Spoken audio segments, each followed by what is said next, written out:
코로나19로 잃어버린 2년을 보내고 다시금 맞이한 올해 7월은 여러모로 의미 있는 한 달인 것 같습니다.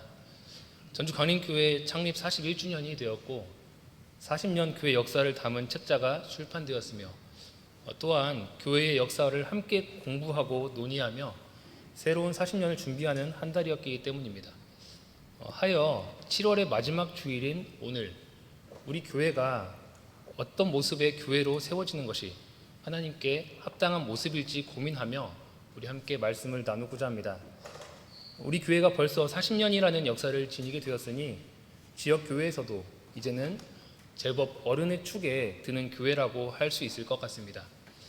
거의 반세기에 가까운 시간 동안 우리 교회는 점차 성장해왔고 발전해왔으며 또한 성숙해왔습니다.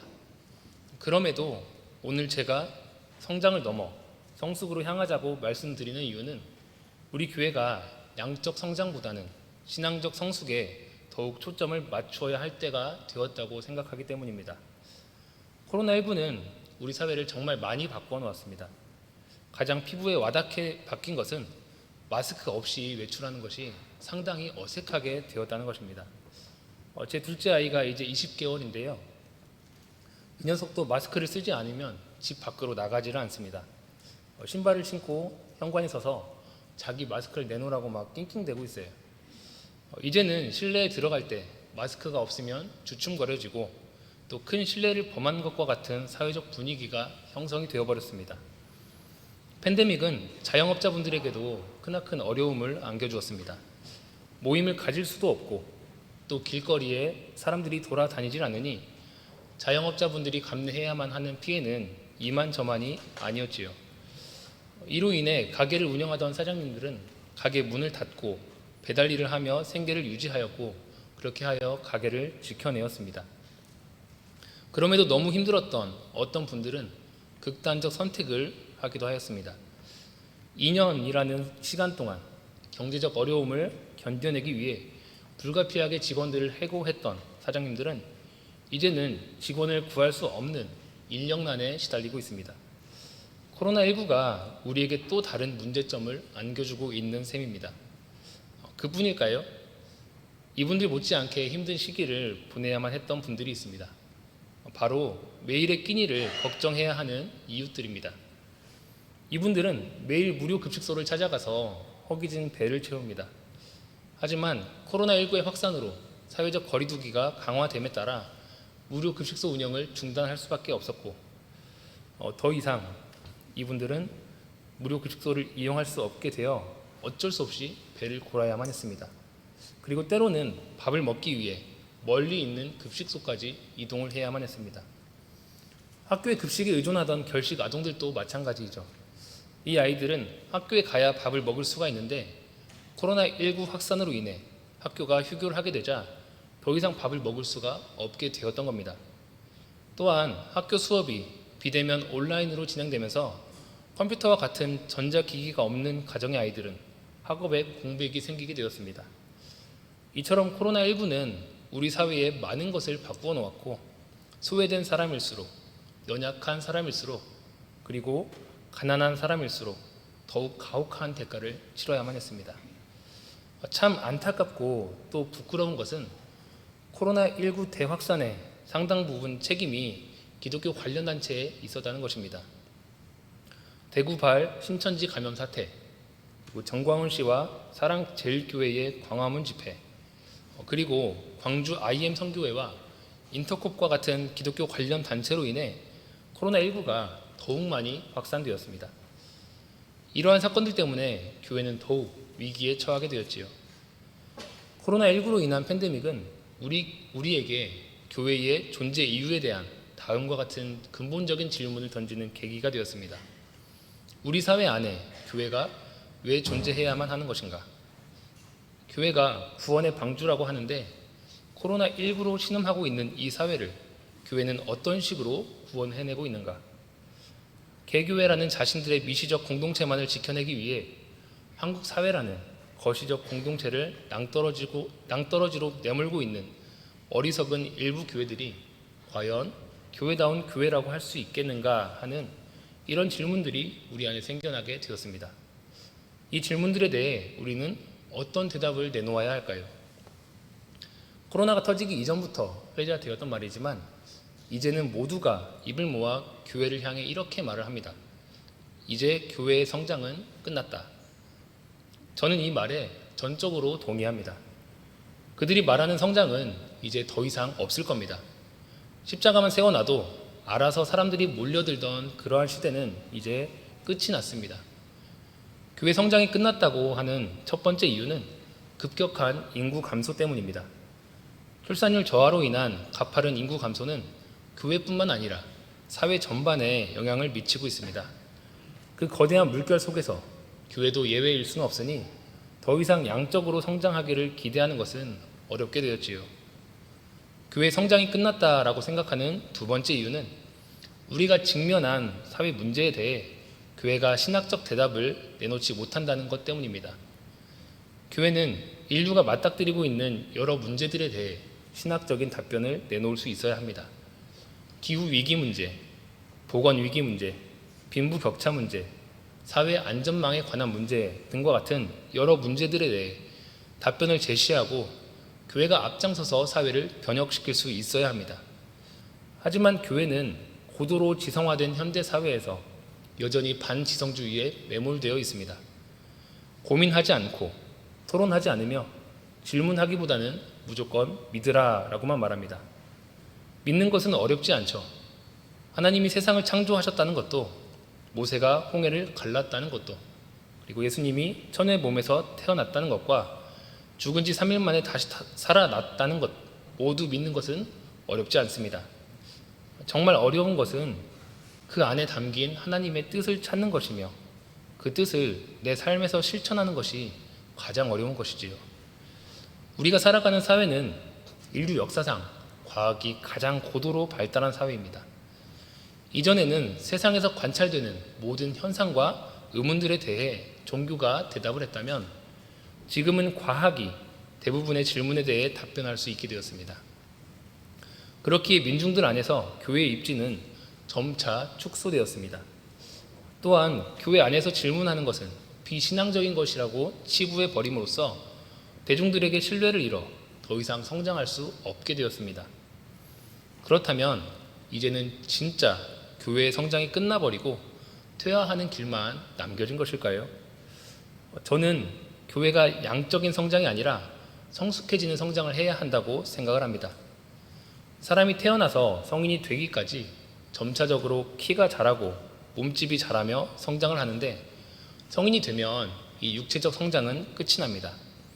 하지만 육체적 성장이 끝났다고 해서 한 인간의 성장이 끝났다고 보지는 않습니다. 성인이 되면서 육체적 성장을 마친 사람은 이후로 지성적으로 성장하고 또 인격적으로 성장을 합니다. 교회도 마찬가지이지요. 교회의 크기만을 성장의 지표로 삼을 것이 아니라 교인들의 신앙적 수준과 신학적 깊이가 성장해야 하고 성숙해져야 합니다. 이러한 교회 성장의 방향을 오늘 함께 읽은 본문에서 찾아보고자 합니다. 신약 본문에 보면 예수님은 하나님 나라를 겨자씨에 비유하여 설명하십니다. 비유에는 한 사람이 등장을 하고 있습니다. 이 사람은 작디 작은 겨자씨를 가져다가 자기 밭에 심습니다. 그런데 이 조그만한 겨자씨가 자라면서 어떤 풀보다 더 커져서 커다란 나무가 되지요. 그리하여 공중의 새들이 와서 그 가지에 깃들이게 된다고 합니다. 겨자씨는 지름이 1에서 1.5mm 정도로 잘 보이지도 않을 만큼 작은 씨앗입니다. 하지만 이 씨앗이 땅에 심겨지면 2m까지나 자라나는 한 해살이 풀이 됩니다. 문제는 이 겨자가 나무가 아니라 풀이라는 겁니다. 풀은 아무리 크게 자라도 나무가 될 수 없습니다. 처음부터 풀과 나무는 전혀 다른 종류이기 때문입니다. 풀은 줄기가 단단하지 않고 연하며 녹색을 띠는 것을 말을 합니다. 반면에 나무는 줄기가 단단하고 갈색빛을 냅니다. 또한 나무는 나이테가 있으며 1년만 살고 죽는 것이 아니라 여러 해를 살아가지요. 따라서 겨자는 한 해살이 풀이기에 아무리 자라나도 나무가 될 수는 없으며 새들이 깃들일 수도 없습니다. 예수님께서 말씀하신 겨자씨는 이스라엘 지역에서 흔히 볼 수 있는 흙겨자로 추정되는데 그것이 자라서 나무가 될 수 없다라는 것은 예수님도 잘 알고 계셨을 겁니다.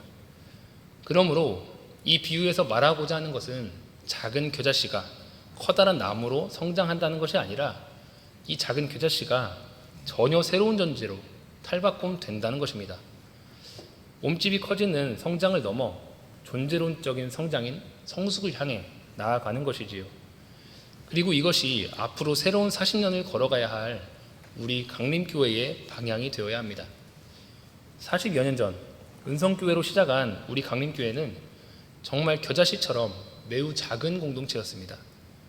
5명의 사람들이 모여 개척 예배를 드리면서 40년의 첫 역사가 시작되었고 점차 자라나서 지금에 이르게 되었습니다. 한국 사회의 발전과 한국 교회의 성장에 발맞추어 우리 교회도 양적 부흥을 이루게 되었지요. 그리고 40여 년이 지난 오늘 우리는 스스로 돌아보아야 합니다. 우리는 나무가 되어 있는가 하고 말입니다. 우리는 벌레를 잡다가 지친 새들이 쉬어가고 먼 거리를 향해 비행하던 새들이 안식하며 포식자들에게 쫓기던 새들이 몸을 숨길 만한 나무가 되어 있는지요. 세상에서 힘들고 지쳐 마음 둘 곳 없는 사람들이 와서 머무르며 쉬어갈 수 있는 공동체입니까? 그들을 품어내고 그들을 지켜내며 안식처를 제공하는 나무와 같이 이 자리를 지키고 서 있는가요? 우리는 오늘보다 내일, 내일보다 모레 더 단단해지고 커다랗게 가지를 뻗쳐 누구나 와서 쉬어갈 수 있는 나무가 되어야 합니다. 덩치만 커지는 겨자풀이 아니라 많은 생명을 품을 수 있는 진짜 나무가 되어야 합니다. 오늘 읽은 구약의 본문은 다윗이 사울을 피해 도망 다닐 때의 이야기입니다. 다윗의 도피는 사울이 그에게 창을 던져 죽이려 한 이후로부터 시작이 됩니다. 다윗은 아내 미갈의 도움으로 도망하여 라마 나요스에 있는 사무엘에게 가지요. 하지만 그곳에서 계속해서 머물지 않고 놉으로 갔다가 블레셋 가드로 도망합니다. 사울은 다윗이 사무엘에게 피해서도 쫓아왔고 놉에 있는 제사장들에게 들렀다는 이유로 제사장들을 몰살시켰습니다. 이런 모습을 보며 다윗은 사울의 세상에서 자신이 더 이상 살 수 없음을 깨달았을 겁니다. 다윗은 블레셋으로 도망갔지만 가드 왕에게 의심을 받아 미친 척을 하여 겨우 빠져나왔고 오늘 본문에 나오는 아둘람 굴 속으로 도망치게 됩니다. 다윗의 현재 상황은 그야말로 사면초가입니다. 다윗이 잠시 머물렀다는 이유로 놉의 제사장과 주민들이 몰살을 당했고 블레셋 가드로 망명하려 하였으나 그곳에서도 환대받지 못했습니다. 그런데 사울을 피해 아둘람 굴에 숨어있는 다윗에게로 사람들이 몰려들기 시작을 합니다. 먼저 다윗에게 찾아왔던 사람들은 그의 가족들이었습니다. 다윗의 가족들은 사울의 세상에서는 도저히 살아갈 수가 없었을 겁니다. 물론 다윗이 사무엘에게 도망쳤지만 자신의 친우이자 사울의 아들인 요나단을 통해 복귀할 길을 모색해 본 것을 보면 처음에는 가족들도 다윗의 누명이 벗겨지고 사울과의 관계가 회복될 것이라고 여겼을지 모릅니다. 하지만 다윗이 또다시 사울을 피해 도망하여 블레셋까지 들어갔다는 소식이 들리자 가족들도 다윗이 가야 할 길이 확고해졌음을 알게 된 것입니다. 그리하여 다윗의 가족들은 베들레헴을 떠나 아둘람 동굴에 합류하여 결코 적지 않은 시간들을 방황하며 지내게 됩니다. 이때 다윗에게로 그의 가족들만이 합류한 것은 아닙니다. 모든 압제받는 사람들과 빚에 시달리는 사람들과 원통하고 억울한 일을 당한 사람들이 스스로 다윗에게 몰려들었습니다. 압제받는 사람들이라고 번역한 표현은 이런저런 환경으로 인해 괴롭고 힘겨운 삶을 사는 일을 가리킵니다. 신명기에서 이 표현은 원수들에게 둘러싸여 어떻게 해볼 수 없는 상황에 놓인 사람들을 가리키기도 합니다. 다시 말해 다윗에게 몰려온 사람들은 온갖 어려움에 둘러싸여 자신의 힘으로는 도저히 어찌해볼 방도가 없는 삶을 살던 사람들입니다. 이들이 어떤 어려움을 당했고 또 어떠한 삶을 살아야만 했을지는 알 수 없지만 사방이 막혀 아무 손도 쓸 수 없는 사람들은 오늘날에도 사회 곳곳에 있습니다. 어리석은 판단과 선택으로 앞길이 캄캄해진 사람들이 있지요. 실수를 용납하지 않는 세상에서 발 한 번 헛디딘 것 때문에 영영 원래의 자리를 되찾을 수 없게 된 사람들도 있습니다. 그리고 이런저런 말 못할 어려움 속에서 자기 삶을 어찌할 수 없는 사람들이 있습니다. 이들이 압제받는 사람들일 것입니다. 다윗에게로 찾아온 또 다른 부류는 빚에 시달리는 사람들입니다. 이들은 빚을 감당하지 못해 빚에 허덕이는 사람들입니다. 녹록치 않은 세상살이에서 그들은 다른 이에게 빚을 지게 되었고 빚을 갚지 못하니 빚쟁이들에게 시달리게 된 것이죠. 오늘날 대부분의 사람들은 빚을 지고 살아갑니다.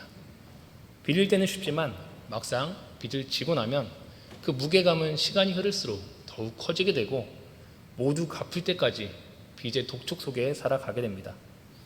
조금씩이라도 빚을 갚으며 살아갈 수 있다면 다행이지만 자신이 살던 곳을 떠날 정도까지 되었다는 것은 그 빚을 더 이상 어찌해 볼 방도가 없게 되었다는 뜻이죠.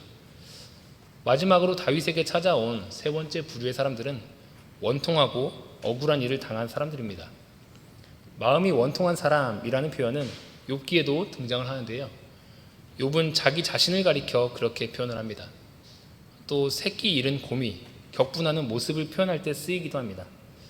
이런 것들을 생각을 해볼 때 원통하고 억울한 일을 당한 사람들은 자신이 당한 일들로 인해 마음이 상한 사람들, 그래서 마음의 분노까지 생겨난 사람들입니다. 이렇게 고통을 호소하며 분노하는 사람들 역시 우리 주변에 적지 않습니다. 구슬땀 흘려 노동을 했지만 정당한 대우를 받지 못하는 사람들의 마음이 이러하지 않을까요? 저는 대우조선해양 하청 노동자인 유최한 씨로 대표되는 모든 하청업체 노동자들이 원통하고 억울한 일을 당한 사람들이라고 생각을 합니다.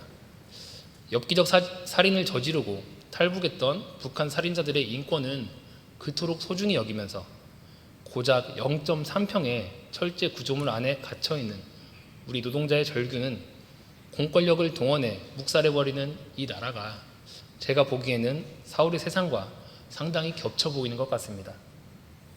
압제받는 사람들, 빚에 시달리는 사람들, 원통하고 억울한 일을 당한 사람들이 있다는 것은 사울의 세상이 어떤 세상이었는지를 말해줍니다. 원칙적으로 이 사람들은 그들이 살던 마을에서 재판을 통해 자기가 당한 압제와 원통하고 억울한 일을 해결해야 합니다. 고엘제도와 희년제도를 통해 자신들이 가진 빚을 청산하고 처음부터 다시 시작할 수 있는 기회를 얻을 수 있어야 합니다. 하지만 이들을 애워싸고 있던 문제들은 전혀 해결되지 않았고 그들의 세상에서는 더 이상 살 수가 없었습니다. 그때 다윗의 소식이 들려온 것이죠. 다윗이 사울에게 목숨을 위협당하며 쫓기고 있다는 소식이 들렸습니다.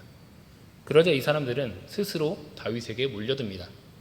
그들은 왜 고단한 삶을 살면서도 다윗에게 마음을 주고 또 그에게로 몰려갔을까요? 그것은 아마도 자신들이 처한 어려움과 다윗이 당한 환난이 겹쳐 보였기 때문이었을 것 같습니다. 아, 다윗도 우리와 같은 상황에 처해 있구나. 나와 같은 삶을 살아가는구나. 그에게 간다면 그는 우리의 마음을 알아주지 않을까. 그 역시 우리와 같은 처지이니 우리에게 공감하고 연대하면서 우리와도 같은 사람도 살아갈 만한 세상을 만들 수 있지 않을까 하는 마음이었지 않나 싶습니다. 오늘날 교회는 이러한 사람들이 스스로 모여드는 곳인가요? 온갖 어려움에 둘러싸인 사람들이 마음이 쓰라리고 분노하는 사람들이 갖가지 빚으로 인해 고통당하는 사람들이 동질감을 느끼고 모이는 곳입니까? 우리 교회는 어떠하죠? 우리 교회는 이러한 사람들이 스스로 모이는 곳인가요?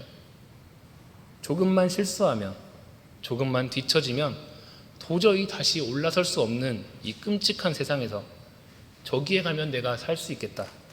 저기에 가면 내 마음을 알아줄 사람이 있을 것 같다 하는 교회입니까? 저는 우리 교회가 도망자들의 교회, 밀려난 이들의 교회, 쫓기는 자들의 교회가 되었으면 합니다. 세상 어느 곳에서도 위안을 얻지 못하는 이들이 스스로 찾아오는 교회가 되었으면 좋겠습니다. 그들을 따뜻하게 품어내며 함께 아파하고 다시금 일어서서 자기 앞에 놓인 인생길을 걸어갈 수 있도록 함께 독려하는 공동체가 되었으면 좋겠습니다. 우리는 자본주의 사회를 살아가고 있으며 교회 역시 자본주의의 한 가운데 존재합니다. 자본주의 사회는 필연적으로 성장해야만 살아남을 수 있는 사회입니다. 아주 조금이라도 성장해야 현상 유지라도 할 수 있으며 성장하지 않으면 도태되는 사회입니다. 이러한 사회 분위기 속에서 교회도 마찬가지로 성장에 목매며 살아가고 있습니다. 성장하여 건물이 하나씩 더 늘어나야 하고 주차장이 더 넓어져야만 합니다. 하지만 교회가 이러한 양적 성장만을 바라보고 달려간다면 사회에서 도태되는 사람들은 올 수가 없는 교회가 될 것입니다. 성장만을 바라본다면 우리는 주변을 둘러볼 여유조차도 없을 것이며 연약한 우리 이웃들을 굽어 살필 수가 없게 됩니다. 주변에 있는 사람들은 그저 교회의 덩치를 키우기 위한 전도 대상자로 도구화되어 버릴 뿐입니다. 성장에 중독되어 있는 사회에서 우리는 양적 성장을 넘어 성숙이라는 질적 성장을 이루어내야 합니다. 교인 수가 늘어나는 것에 집중하는 것이 아니라 교회가 가진 예수의 이름이 사람들에게 소망이 될 수 있도록 해야 합니다. 사도행전 3장에는 아름다운 문이라는 성전 문 곁에 앉아 구걸하던 나면서부터 못 걷는 사람의 이야기가 등장합니다. 이 사람은 성전에 기도하러 올라가던 베드로와 요한을 보고 구걸을 하고 있죠. 이때 베드로가 말을 합니다. 우리를 보시오. 구걸하던 이 사람은 무엇을 주려나 하며 베드로와 요한을 빤히 쳐다봅니다. 베드로는 못 걷던 이 사람에게 자신이 가진 것을 주며 이렇게 말합니다. 은과 금은 내게 없으나 내게 있는 것을 그대에게 주니 나사렛 예수 그리스도의 이름으로 일어나 걸으시오. 베드로가 못 걷는 사람에게 준 것은 은이나 금과 같은 재물이 아니라 예수 그리스도의 이름이었습니다. 못 걷던 사람이 원한 것은 은이나 금이었겠지만 베드로는 은과 금보다 더 귀하고 소중한 것을 주었습니다. 예수 그리스도의 이름을 들은 이 사람은 이전과는 전혀 다른 새로운 삶을 살게 되었지요. 그는 겨우 하루나 이틀 정도 먹을 양식을 얻은 것이 아니라 남은 여생을 살아갈 힘을 얻게 되었습니다.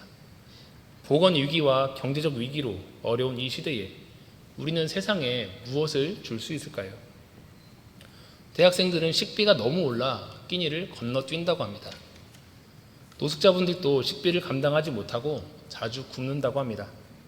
거리에는 폐지 죽는 사람들이 이전보다 늘어나서 폐지를 주어 생계를 유지하는 분들의 형편이 더욱 어려워졌다고 합니다. 이러한 시대에 우리는 세상에 무엇을 줄 수 있습니까? 얼마의 금전적 지원은 며칠 정도만을 살게 할 뿐입니다. 하지만 우리가 예수의 이름을 전한다면 그들은 평생을 살아갈 힘을 얻을 것입니다. 예수의 이름을 전하는 것은 교회가 안식처가 되어주는 것이며 위로처가 되어주는 것이고 고통과 아픔을 함께하면서 같이 견뎌내 주는 것일 겁니다.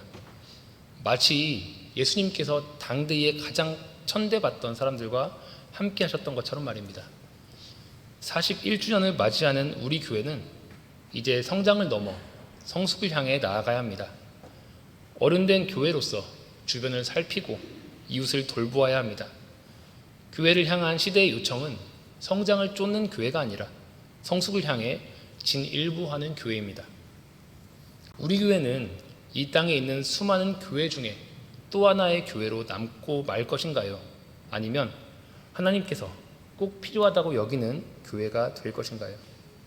사랑하는 성도 여러분, 간곡히 부탁드립니다. 이 시대에 어른다운 교회를 세워주십시오. 아름드리 커다란 나무로 성장해 주십시오. 그리하여 밀려난 이들과 쫓기는 이들이 스스로 찾아오는 교회가 되어주시기를 바랍니다. 커다란 나무가 되어 뜨거운 햇볕을 피할 수 있는 그늘을 만들어주시고 탐스러운 열매를 풍족히 나눌 수 있는 잔치의 자리가 되어주십시오. 크고 작은 많은 새들이 깃들어 쉬어갈 수 있는 안식처이자 희망이 되어주시기 바랍니다. 우리는 비록 연약하지만 자신의 연약함에 머물러 있지 아니하고 하나님의 은혜를 의지하며 나아갈 때 하나님께서 그 길을 인도하실 것이며 도우실 것입니다. 마지막으로 조동화 시인의 나 하나 꽃 피어라는 시를 읽어드리고 말씀을 마치겠습니다. 나 하나 꽃 피어, 조동화. 나 하나 꽃 피어 풀밭이 달라지겠느냐고 말하지 말아라. 내가 꽃 피고 나도 꽃 피면 결국 풀밭이 온통 꽃밭이 되는 것이 아니겠느냐. 나 하나 물들어 산이 달라지겠느냐고도 말하지 말아라.